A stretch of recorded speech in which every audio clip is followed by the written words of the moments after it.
Bonjour à tous. Bonjour à tous. Bienvenue à notre session sur les design patterns. Donc ça va être une introduction à quelques patterns et quelques bonnes pratiques orientées objets. Vous allez voir, on va alterner un petit peu le temps de parole. Donc qui sommes-nous? Je commence. Ouais, vas-y, ouais. Donc je m'appelle Hugo Hamon, je travaille chez Sensio Labs. Pour ceux qui me connaissent ou ceux qui ne me connaissent pas, je suis responsable de tout le pôle formation de Sensio Labs depuis pratiquement 5 ans.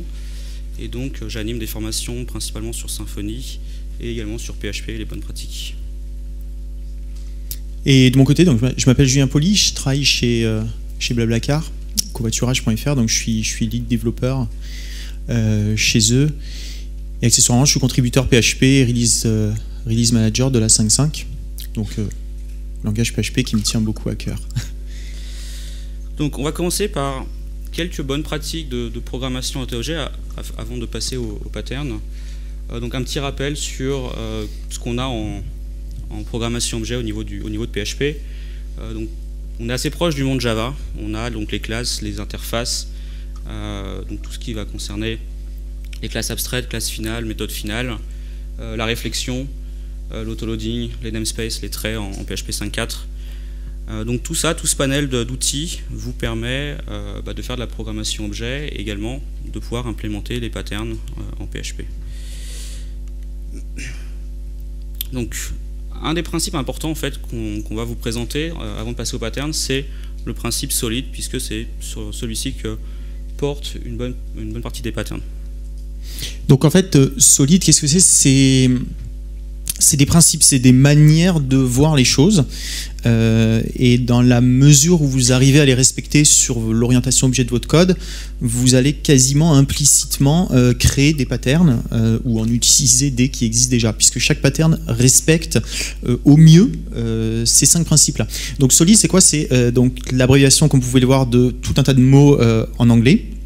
Alors on va commencer par vous les présenter rapidement chacun. Comme ça, quand vous aurez intégré un petit peu ces concepts, vous pourrez peut-être un petit peu mieux comprendre les patterns qu'on va vous présenter après qui respectent tous ces concepts-là. Alors on va commencer par single responsibility. Donc single responsibility, c'est quoi? C'est le fait de dire qu'une classe n'est pas un fourre-tout. Dans une classe, quand j'écris du code, j'écris pas n'importe quoi. Et chaque classe de mon application doit être réfléchie de manière à avoir une responsabilité très limitée. Okay, donc on va voir le code source d'une classe qui est pas tout à fait correct. Donc slide suivant s'il vous plaît. Vous avez une citation en bas de personne qui s'appelle Oncle Bob, qui est l'un des auteurs en fait de ces principes.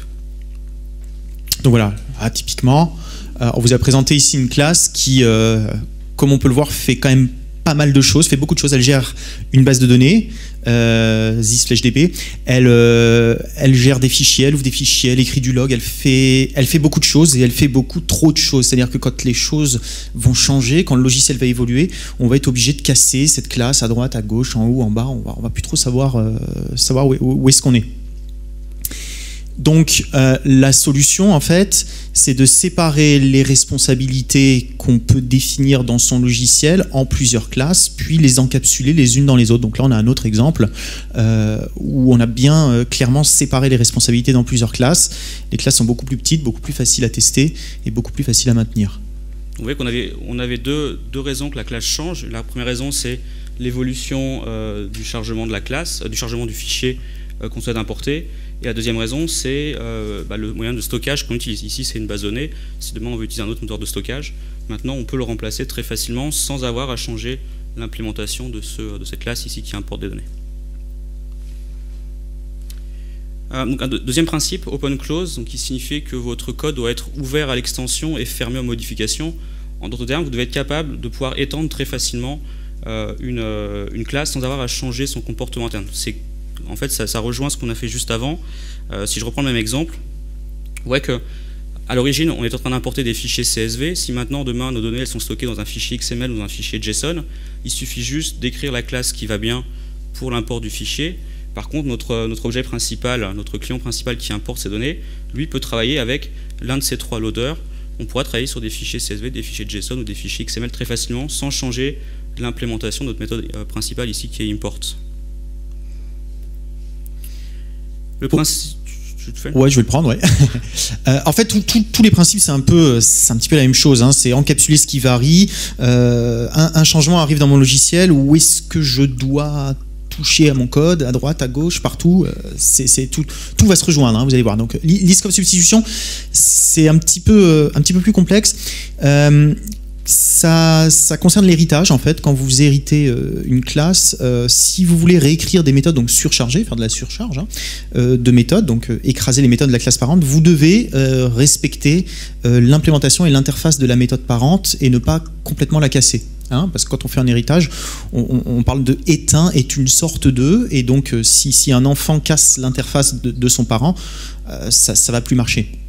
Donc on va avoir ici un exemple où on a donc une classe qui s'appelle TextFileLoader qui implémente donc une interface, et une autre classe donc CSVFileLoader qui étend donc le TextFileLoader du dessus, et on voit bien que sur la méthode load, donc les deux classes, donc celle du bas étendant celle du haut, ont une méthode publique qui s'appelle load et qui accepte un argument qui est obligatoire, qui n'a pas de valeur par défaut. Si vous changez dans la classe du bas la définition en fait de la méthode, vous rajoutez des arguments, vous enlevez l'argument file, bon, vous allez briser le principe de substitution, et PHP la plupart du temps va vous avertir avec un message d'erreur. Également, vous devez aussi respecter le type de sortie. Vous voyez que dans le premier cas, on retourne un tableau. Dans le deuxième cas, il faut aussi retourner un tableau et pas un booléen ou un entier par exemple. Donc c'est ce qui va nous permettre de pouvoir substituer cet objet par un autre, puisque la méthode load prend les mêmes paramètres d'entrée et donc le même type de retour en sortie.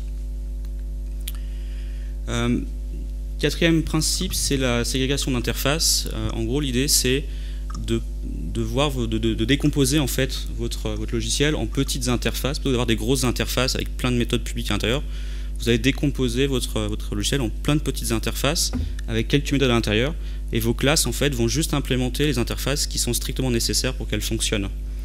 Donc par exemple, si on reprend l'exemple du file loader, ici mon file loader, je vais définir une interface qui va s'appeler file loader et qui va donc définir deux méthodes, la méthode load et puis par exemple une méthode support qui va définir si cette implémentation va supporter un type de fichier particulier en se basant sur l'extension par exemple. Et puis mon interface ici table gateway, donc qui est l'objet qui permet de sauvegarder mes données en base de données, ou du moins d'accéder à la base de données, lui va définir par exemple une méthode insert. On pourrait également imaginer des méthodes comme update et delete qui sont des méthodes assez classiques pour administrer une base de données, mais je vais essayer de garder mes interfaces les plus courtes possibles. Donc comme ça, vous voyez que ma classe ici data importer, elle a besoin de ces deux objets ici file loader et table gateway. Dans file loader, je sais que je peux utiliser la méthode support et la méthode load puisqu'elles font partie de l'interface, donc je peux les utiliser en toute sécurité ici dans cette classe là, et je peux utiliser également en toute sécurité la méthode insert puisqu'elle fait partie de l'interface de la classe ici table gateway, enfin de l'interface table gateway. Et dernier principe, donc dependency injection, donc pareil, tout se rejoint, hein. Donc on type sur des interfaces, on vient de le voir dans la mesure du possible. Et dependency injection, c'est quoi? C'est tout simplement ne laissez pas vos classes ou vos objets créer les autres objets, les dépendances dont ils ont besoin. En fait, ça peut se traduire par le simple fait d'éviter d'écrire le mot-clé new à l'intérieur d'une classe, ce qui d'ailleurs en analyse statique peut assez facilement se retrouver. Donc voilà, par exemple, un exemple qui n'est pas bon, où on a deux new, donc c'est-à-dire on a un data importer qui a besoin de deux autres objets impérativement dès sa construction pour fonctionner.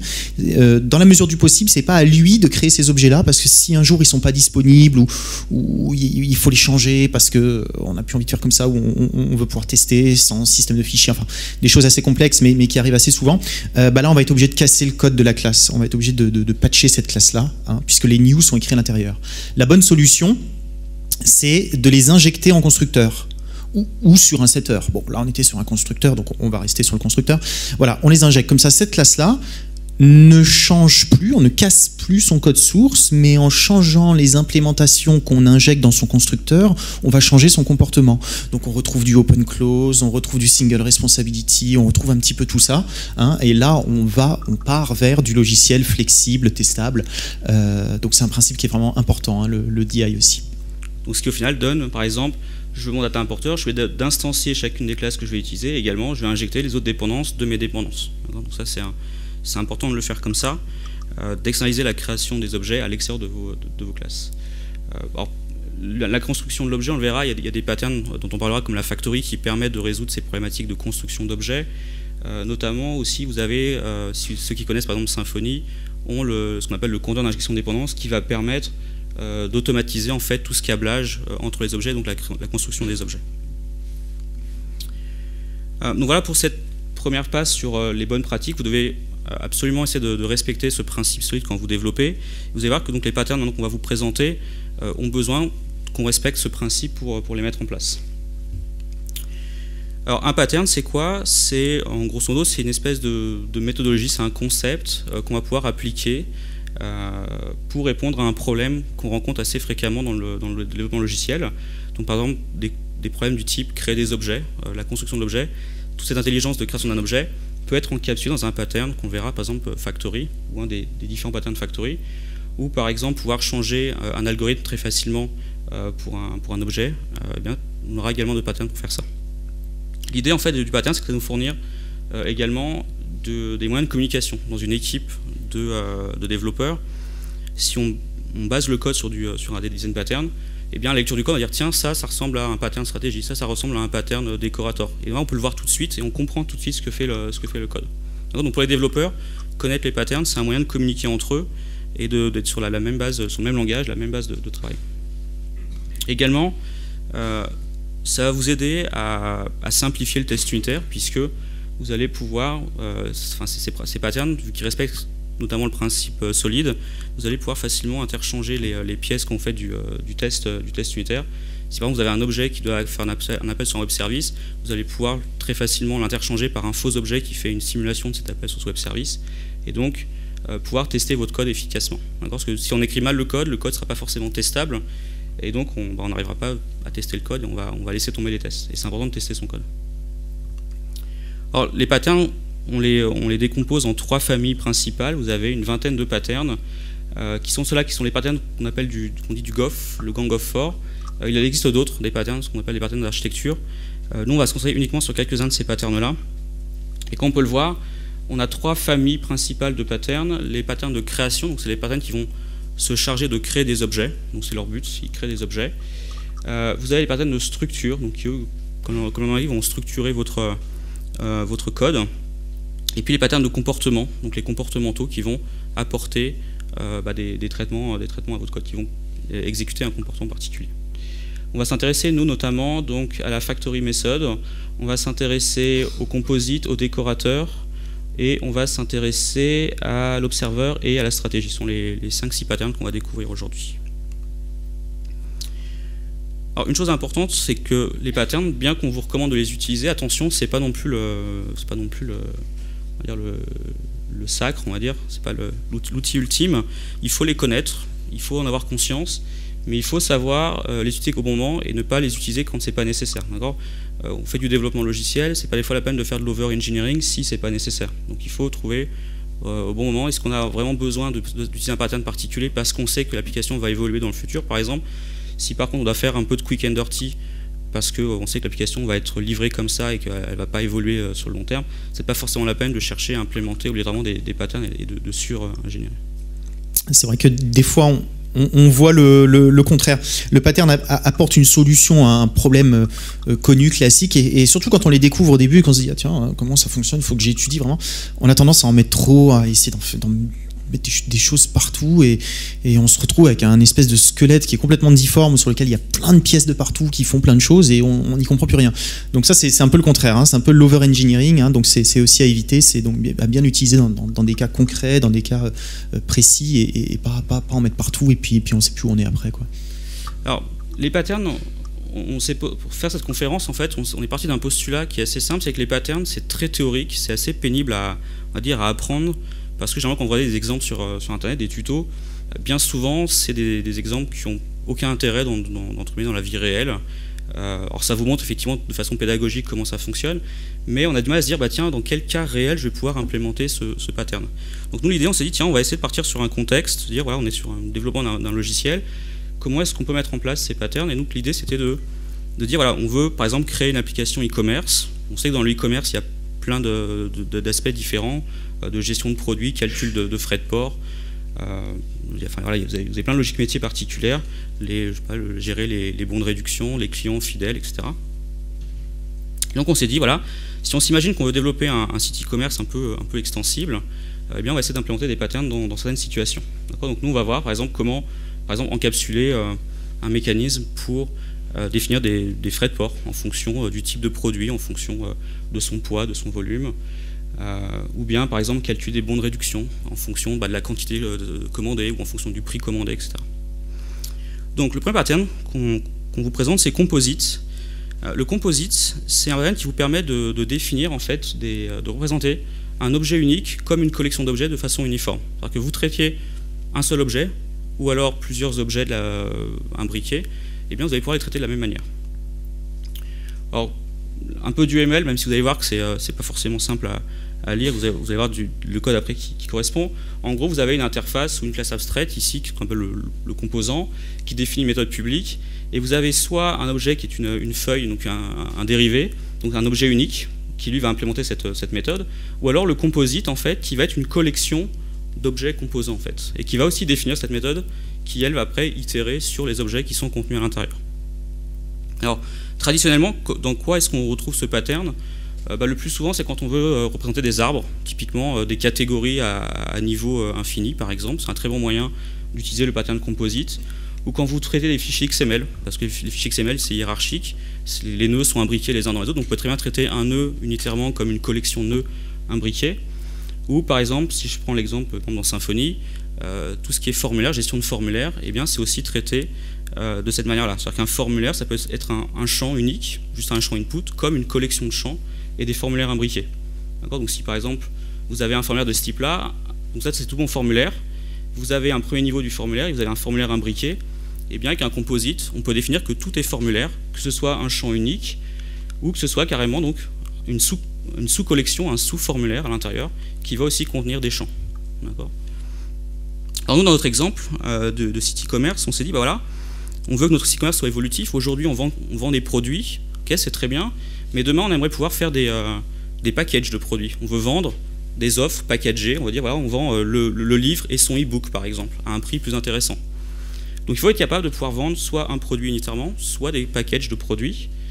Et donc on s'est dit, voilà, on va partir sur une classe ici, product, qui va définir notamment, par exemple, une méthode getPrice. Et puis on va avoir des produits solides, donc des produits qu'on peut expédier. On aura également des produits digitaux, des produits numériques, plutôt que des produits digitaux. Et donc on aura des bundles, donc des bundles, des packages de produits. Vous voyez que le bundle, il aura une méthode ici add pour ajouter un produit en plus dans la collection. Donc ça se passe comme ça. Ici, ma classe product, une classe abstraite, puisqu'on vend des produits au sens général. On a un constructeur donc, qui reçoit le nom du produit et son prix. Vous voyez que le prix, on l'a représenté par un objet monnaie. Ça permet de pouvoir faire des calculs plus facilement sur les prix, enfin sur les montants. Donc vous avez des librairies, notamment une librairie de Sebastian Berman, qui est l'auteur de PHP Unit, qui s'appelle donc Money, qui vous permet de définir vos prix sous forme d'objet et de gérer aussi les devises. Et donc un produit, il a en plus une masse et un volume. Et là, ici, on a défini deux méthodes abstraites, parce qu'à ce stade-là, on n'est pas capable de définir si le produit il a une masse et un volume. On a des produits physiques, donc une classe hard product.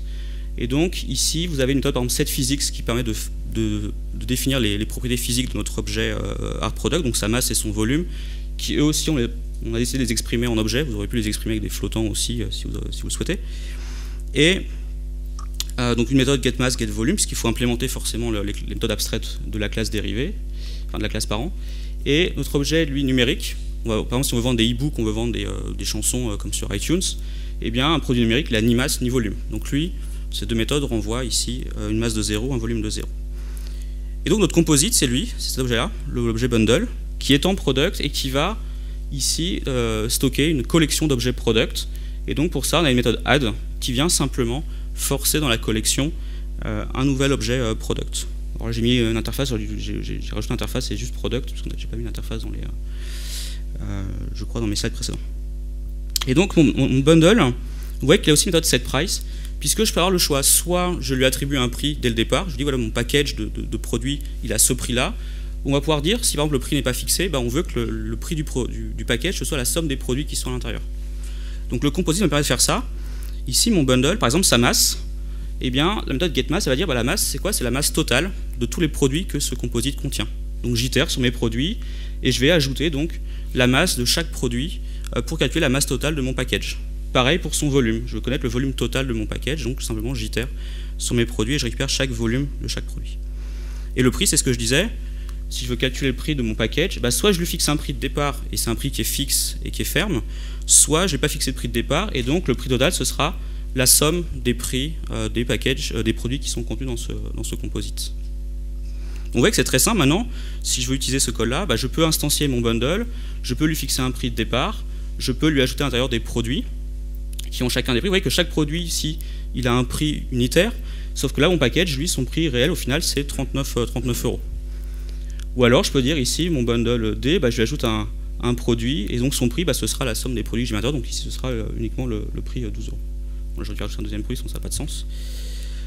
Et donc, l'avantage du composite, c'est que vous pouvez également imbriquer des bundles dans des bundles. Si on veut faire des packages de packages, imaginons que pour les fêtes de Noël, fêtes de fin d'année, vous souhaitez offrir une offre spéciale composée de 2 bundles, et bien vous pouvez maintenant créer un bundle et à l'intérieur injecter deux bundles, parce que 2 bundles finalement, chaque bundle c'est aussi un produit. Donc vous voyez que très simplement, avec ce composite, en très peu de code, j'ai une structure assez extensible pour traiter mes produits dans mon site e-commerce. Donc on vient de voir un premier pattern, donc le composite. On va passer à un deuxième qui est un petit peu plus complexe mais qui ressemble énormément, et puis ça c'est la caractéristique typique des design patterns, c'est que vous aviez vu au début, il y a plein de familles, il y a plein de noms, bon c'est joli tout ça, et souvent quand on passe de l'un à l'autre, il y a juste un tout petit concept ou un petit truc qui change en plus ou en moins, et toc, ça donne le nom d'un autre pattern. Donc vous allez voir en fait le décorateur, c'est un pattern qui est quand même assez ressemblant au pattern composite. Donc le but, c'est d'éviter trop de surcharge d'héritage. En fait, souvent dans un modèle orienté objet, on a tendance à dire bon voilà, j'ai un produit A, j'ai un produit B qui est à peu près pareil mais un petit peu différent. Hop, je vais étendre le produit A, je vais faire un extends et puis c'est parti. Et on se retrouve avec des arbres d'héritage qui ont plus de valeur ajoutée, qui sont très très longs, 3, 4, 5, 6, 7 profondeurs. Ça commence à devenir un petit peu n'importe quoi. Donc le décorateur, il a pour but de solutionner en fait cette problématique-là. Alors, on n'est pas loin du composite, hein. On reconnaît un petit peu la structure du composite, c'est parce que le décorateur en fait en dérive, hein. Donc il contient en lui-même des objets qui sont des instances de lui-même, d'accord? Donc c'est ce qu'on voit sur le composite aussi. Donc à droite, le petit losange, c'est toujours la composition, et puis la petite flèche, c'est toujours l'héritage. Donc là, en fait, on va créer encore un niveau, donc décorateur et abstrait. C'est écrit en italique, on voit pas très bien, mais il est abstrait. On va créer en fait cette classe-là qui va nous permettre de créer des sous-classes concrètes qui vont en fait, on va voir, changer la manière dont les méthodes des objets qu'elles comportent se comportent elles-mêmes. Donc on va voir ça de manière un petit peu plus concrète. C'est un peu complexe à expliquer. Alors souvent, pourquoi on se sert d'un décorateur dans du développement logiciel? Donc c'est toujours pareil, toujours le même principe, ne pas casser l'existant. Dans la mesure du possible, j'ai créé des classes, je les ai committées, je les ai testées, elles sont belles, elles sont commentées, elles sont toutes jolies. J'ai pas envie de les casser. Si je veux par exemple rajouter une politique de cache, une politique de gestion de log à une application qui l'avait pas tout à fait prévue, je vais pas aller injecter dans chacune de mes classes toutes ces politiques-là. Je vais par exemple pouvoir utiliser un décorateur. C'est une des utilisations possibles du pattern décorateur. C'est pas la seule, mais c'est une des utilisations possibles. Alors, en partant de ce qu'on a vu, donc on a des produits, on a créé des bundles, donc en utilisant le pattern composite, donc qui se compose de produits et qui implémente la même interface. Et maintenant, ce qu'on va vouloir faire, c'est faire des packages qui ont des prix à rabais.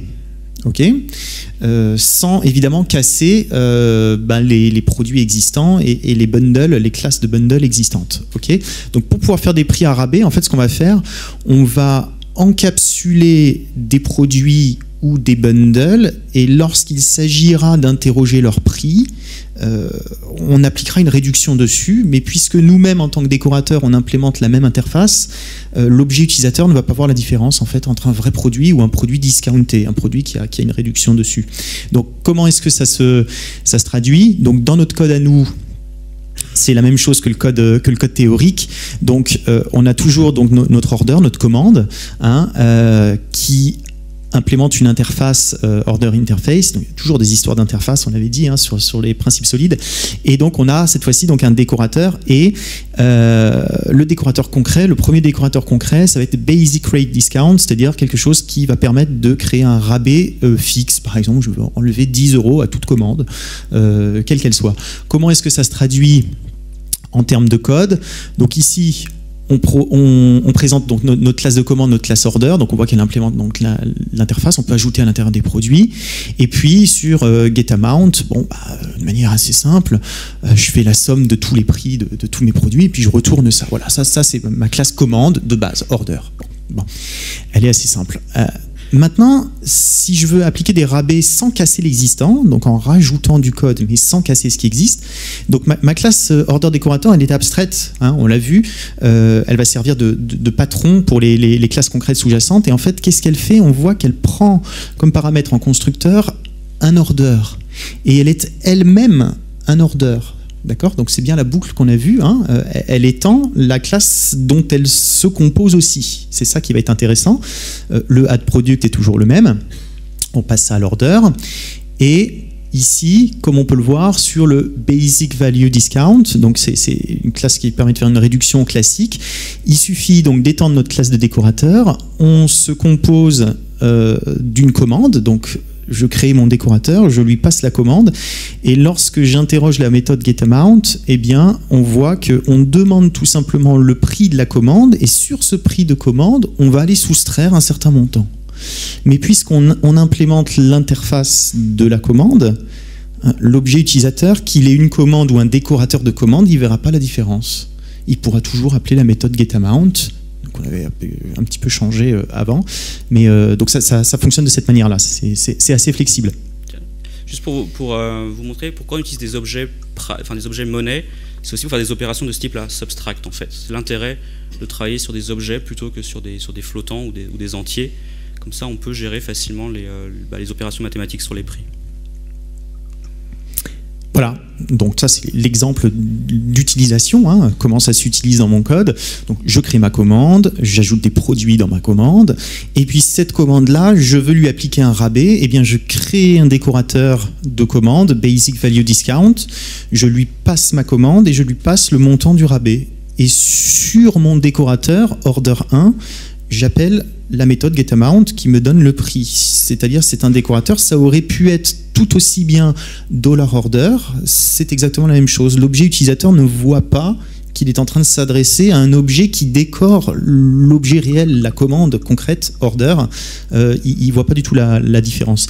Alors, ça c'est du basic value. Alors après on peut inventer tout ce qu'on veut, vous voyez, basic rate discount, donc là cette fois-ci c'est du pourcentage et non pas on n'enlève pas un taux fixe, et c'est du décorateur qui se compose d'instances de lui-même, donc je peux tout à fait les composer entre eux, et je peux faire un basic rate d'un basic value d'une commande, et donc ça va remonter, on va calculer le prix de la commande, puis on va appliquer un taux fixe, et dessus on applique un taux à pourcentage, ou alors le contraire.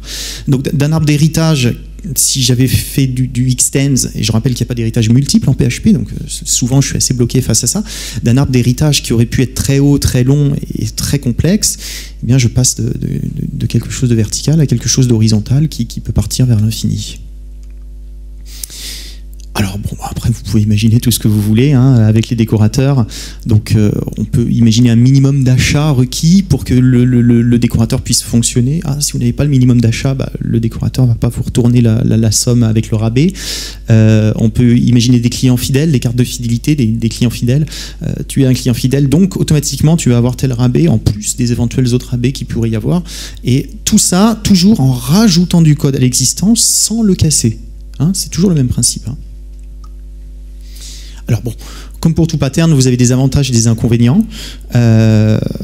ça c'est toujours pareil, hein. Les patterns ça permet de bien s'organiser, mais on l'avait dit en disclaimer au début, c'est pas la solution à tout, la solution magique. Il y a toujours des petits inconvénients qui d'ailleurs font naître d'autres patterns, c'est-à-dire on a vu avec tous les décorateurs qui peuvent s'imbriquer l'un dans l'autre, finalement pour créer l'objet final dont je vais avoir besoin, je peux être obligé d'écrire 1, 2, 3, 4 new l'un dans l'autre décorateur. Ça peut être assez compliqué de construire des objets comme ça. On verra qu'on a d'autres patterns qui permettent de solutionner justement ce problème introduit par ce pattern-là. On s'en sort par effet de boule de neige. Également, le deuxième inconvénient, c'est de savoir quand vous faites, par exemple, vous voulez faire un instance of sur l'objet order. Cet objet order a été décoré. Malheureusement, le instance of, vous ne pouvez pas tester en fait que c'est un instance of de order, mais vous devez tester que c'est un order interface au niveau du instance of. Vous n'avez pas accès au vrai type, donc ça peut avoir par exemple cette problématique-là.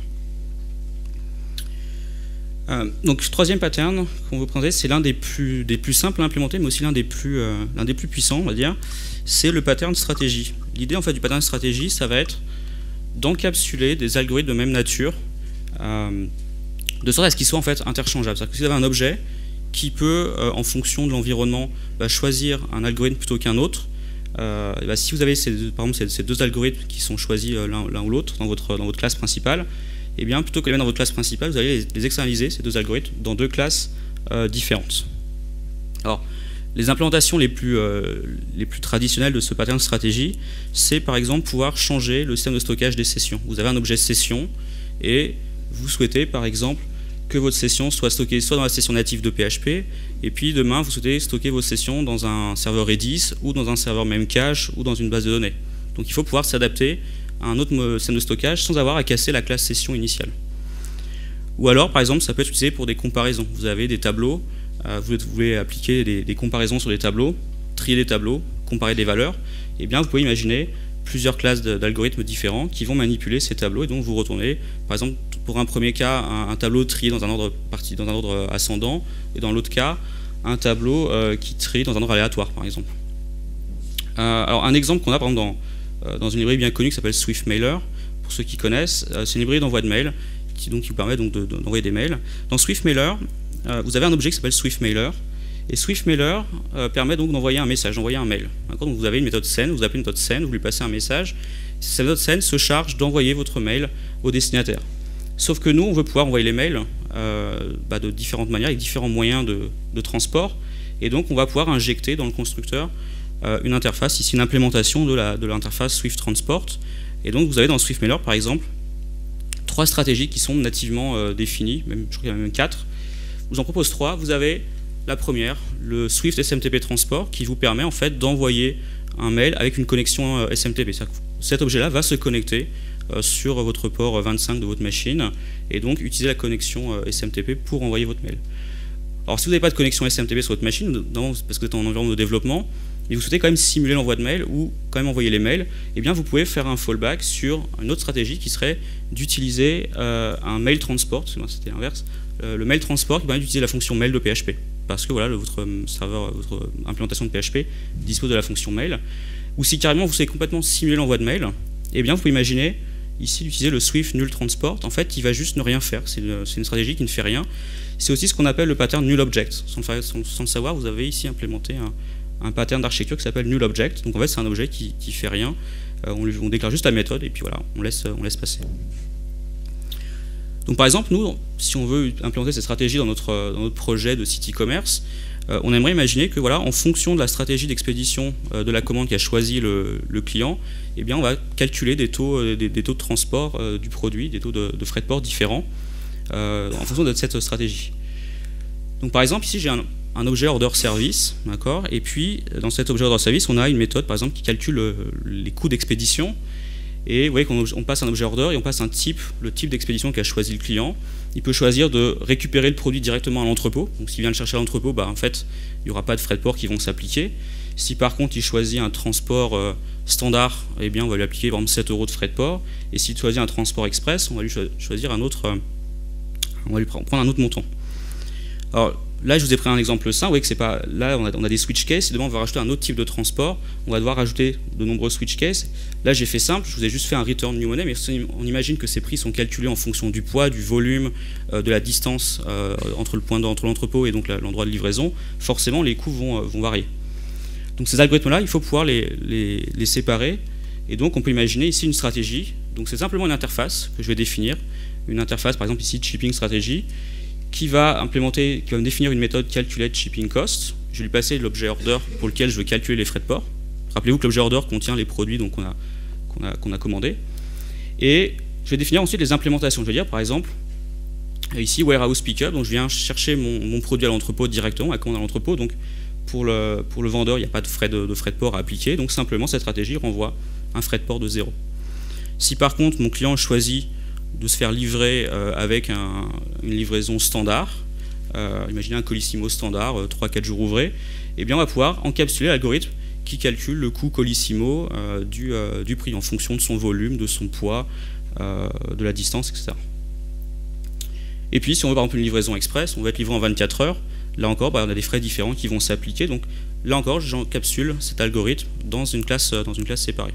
Donc très simplement, ma stratégie ici me permet de définir autant d'algorithmes que je souhaite, et donc en fonction après de l'exécution, je vais pouvoir changer l'algorithme choisi en fonction de ce qu'a décidé mon client. Donc finalement, dans mon objet ici order service, eh bien, je vais injecter dans ma méthode ici price shipping cost mon objet order et puis ma stratégie que j'ai définie, donc je type avec l'interface. Et vous voyez que vu que je sais que ma stratégie elle a la méthode price shipping cost, eh bien je peux appeler cette méthode en toute sécurité et donc connaître le coût des frais de port pour cette commande.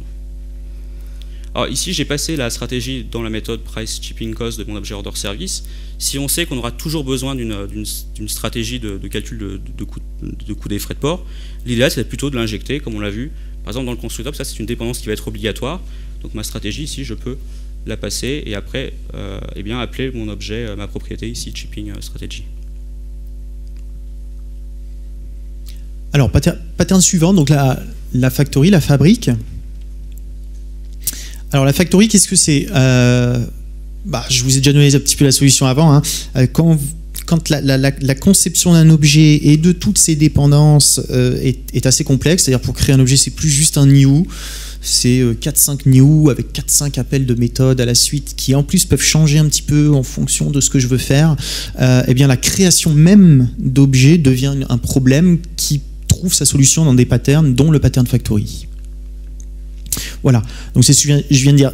Créer une interface simple, efficace, qui soit toujours la même et qui permette de créer différents objets en fonction des paramètres que je lui aurais passés, évidemment de manière beaucoup plus simple que l'implémentation sous-jacente qu'elle encapsule.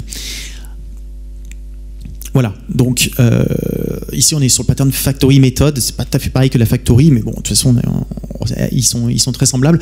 En fait, vous allez avoir une méthode abstraite que vous allez devoir redéfinir, qui va vous permettre de créer l'implémentation concrète.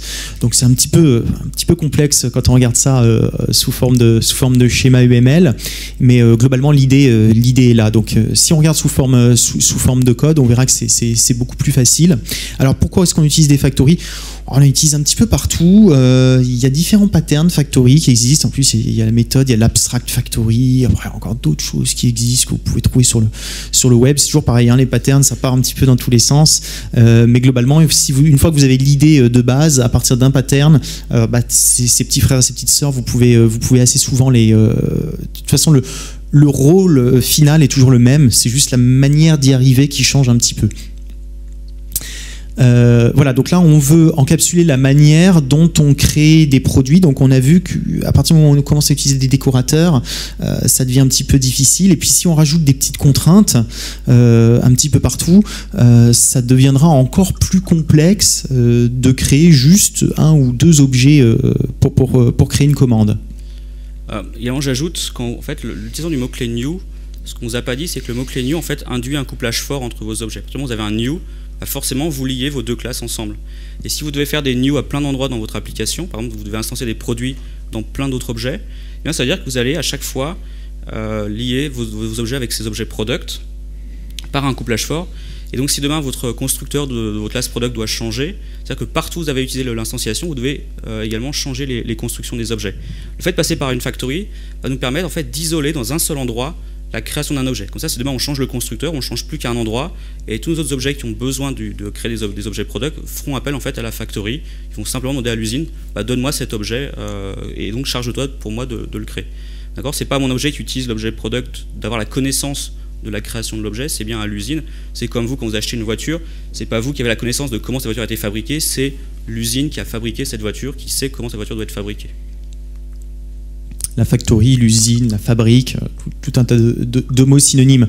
Alors, en ce qui nous concerne, donc, sur notre exemple concret qu'on utilise depuis le début de cette conférence, voilà un petit peu ce que ça donne en termes de schéma UML. Alors, c'est toujours pareil, c'est toujours un petit peu complexe quand on lit les schémas UML, mais de manière générale, on voit qu'une méthode createProduct va devoir être redéfinie de manière concrète, puisqu'elle est abstraite dans la classe abstraite. Et donc ça va être à chaque factory concrète de définir cette méthode-là. Alors, sous forme de code, voilà un petit peu ce que ça peut donner. Alors, on a rajouté un petit référence générateur. On s'est dit, bon, finalement, chaque produit va pouvoir avoir une référence qui, en plus, peut changer en fonction du temps. Hein. Elle n'est pas forcément fixe. Donc, voilà notre classe abstract, la classe abstraite Product Factory. Donc, elle a un constructeur qui prend paramètre une référence. Elle est capable de nous créer des produits. Elle a une méthode newProduct, qu'on pourra utiliser. On lui passera différents arguments, elle nous créera ses produits. Et la manière dont elle va créer les produits, createProduct, est abstraite ici et elle sera à redéfinir de manière concrète dans chacune des fabriques concrètes. Donc, par exemple, ArtProductFactory, donc qui permet de créer des produits en dur, qu'on vous a présenté tout à l'heure. Donc ça étend évidemment la factory abstraite qu'on a vue tout à l'heure. Et on redéfinit la méthode createProduct ici pour dire, bon toi tu vas t'occuper de créer des hard products, et en plus tu vas leur passer tout un tas de paramètres. Donc on voit bien, à la création d'un objet ici, c'est pas juste un new, c'est déjà un new plus un appel de méthode, qui pour nous vont se résumer en un seul appel de méthode createProduct. D'accord ? Donc déjà, ces deux problématiques-là ont été éliminées par la factory, et assez souvent, c'est beaucoup plus compliqué que ça. C'est-à-dire que pour créer un objet, il n'y a pas que un new avec 2 arguments et une méthode avec 2 arguments à appeler. Il y a souvent beaucoup de choses à faire, et tout ça, ça sera donc encapsulé dans chacune des implémentations concrètes. Donc ici, si on regarde la Digital Product Factory, toujours pareil, là, cette fois-ci, on a juste un new. On voit bien que ça change par rapport à la factory juste avant. Et donc la manière de créer un produit digital et la manière de créer un produit non digital, un produit en dur qui a une masse, qui a un volume, c'est juste un appel de méthode qui permet de passer la masse et le volume au produit en dur que le produit digital n'a pas. Donc les deux produits ne se construisent pas, ne se fabriquent pas new de la même manière. Il y en a un, c'est juste un new, et puis il y en a un, c'est un new avec un appel de méthode. Tout ça, pour nous, c'est abstrait. On utilisera une factory, toujours la même méthode, createProduct, et puis on est tranquille là-dessus. Alors pareil, pour le bundle, donc le bundle, je rappelle, c'est un package qui encapsule des produits. Là, pareil, on passe un nom, cette fois-ci on passe un prix, une masse, un volume, et on voit qu'on n'utilise que le nom et le prix en fait, et on crée donc pareil, return, new bundle. C'est des exemples assez simples parce qu'il faut quand même que ça tienne sur le code du tableau. Alors voilà un petit peu comment ça peut se traduire finalement au final, et là on voit bien, c'est écrit en rouge, hein. Je ne me pose pas la question de la manière dont ces produits complexes vont être créés. Je crée moi en tant qu'utilisateur la factory, c'est toujours la même chose, et j'appelle sa méthode newProduct qui est quasiment toujours la même, quelques paramètres différents forcément puisque les produits se construisent quand même de manière différente. On voit que c'est beaucoup plus simple, donc on a ici un pattern qui solutionne la problématique de la création et l'encapsulation d'objets. J'ai pas toujours envie de vouloir faire ça dans mon code de contrôleur par exemple, je délègue ça à un objet, à un pattern. Donc on arrive sur notre dernier pattern, qui s'appelle l'observateur. Donc l'observateur, l'idée, ça va être de définir en fait un objet sujet qui va être ce qu'on appelle un observable. C'est un objet qu'on va observer ses changements. Et donc en fait cet objet observable, c'est lui qui va dire voilà, je viens de changer, donc il va dire je viens de changer, et donc on va avoir sur cet objet observable ce qu'on appelle des écouteurs ou des observateurs qui vont se déclencher en fait au changement de cet objet. Si on prend l'exemple ici de une classe par exemple customer, vous voyez qu'un client, il peut payer une commande, et quand il paye une commande, ce client, donc il dit je paye cette commande avec ce montant-là. Quand on paye une commande, qu'est-ce qui se passe? On dit voilà, la commande a été payée, première chose, mais on va dire également voilà, je veux envoyer un mail à ce client pour le remercier de sa commande, je veux aussi envoyer un mail à l'équipe du site, et je vais également loguer un message dans les logs si j'ai effectivement un logger qui a été injecté. Le problème, c'est que ça, vous voyez, quand on parlait de responsabilité unique, le principe de responsabilité unique, ici, on a encore une multiplication des responsabilités. On fait trop de choses. Donc, il faut arriver à découpler ces responsabilités. Donc, en gros, on va avoir notre sujet, ici, c'est notre objet customer, et on va avoir, sur ce sujet, on va lui lier des observateurs, donc des objets qui vont faire chacune des choses qui se passent dans la méthode pay.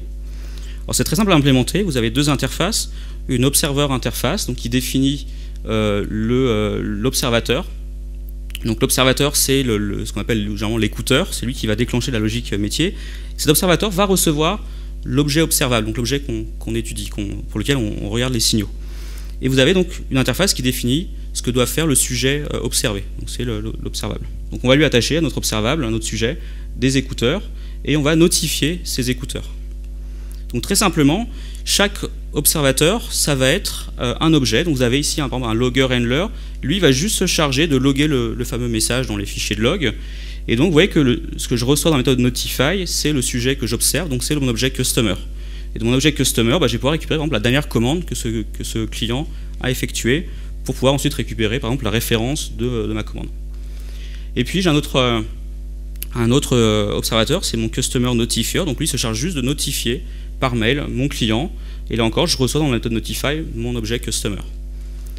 Et pareil pour le sales notifier, donc pour envoyer le mail à l'équipe commerciale du site, là j'ai un autre écouteur. Alors comment est-ce que je vais attacher ces observateurs à cet observable? Eh bien sur mon objet customer, je vais définir un tableau d'observateurs avec ici ma propriété observer, et je vais attacher des observateurs avec la méthode attach, et quand je vais déclencher ma notification, je vais appeler une méthode, alors j'avais mis notify, là j'ai mis notify observer, c'est notify, je vais itérer sur mes observateurs et je vais notifier chacun de ces observateurs et je vais m'injecter moi-même dans chacun de ces observateurs. Donc par exemple, quand mon client va payer sa commande, rappelez-vous la méthode pay, eh bien je vais juste dire ma commande c'est bon, elle est payée, je viens changer son statut et ensuite je notifie l'ensemble des observateurs que j'ai rattachés à cet objet customer. Donc à la création, ici je dis voilà mon client ou mon customer, il faut que je mette à jour mes slides, mon customer, je lui attache ses observateurs, et donc quand il paye sa commande, ça déclenche les observateurs. Donc c'est aussi simple que ça à mettre en œuvre. Donc vous voyez que avec ces 5-6 patterns qu'on vous a présentés, que vous pouvez mettre en place dès aujourd'hui, vous allez arriver à découpler votre code, à le rendre beaucoup plus extensible, beaucoup plus évolutif, plus facilement testable aussi. Et donc vous avez des cas plus concrets. Alors, rappel, hein, donc chaque pattern en fait par rapport à son voisin, souvent ils sont assez pareils. On a parlé de l'observateur, mais on change un tout petit peu en fait la manière dont l'objet, là on passait lui-même, mais selon qui on passe.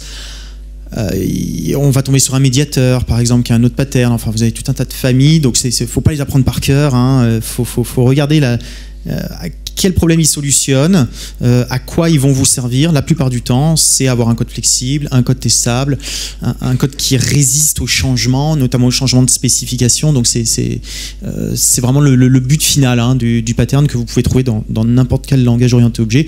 Donc pour ceux qui font du Java, du C++ ou je ne sais quel autre langage qui forte orientation objet, vous les retrouvez aussi. Juste de livres en fait qu'on vous recommande. Donc celui-ci, At First Design Pattern, qui est très pédagogique, donc qui couvre en fait tous les patterns, la vingtaine de patterns du GOF.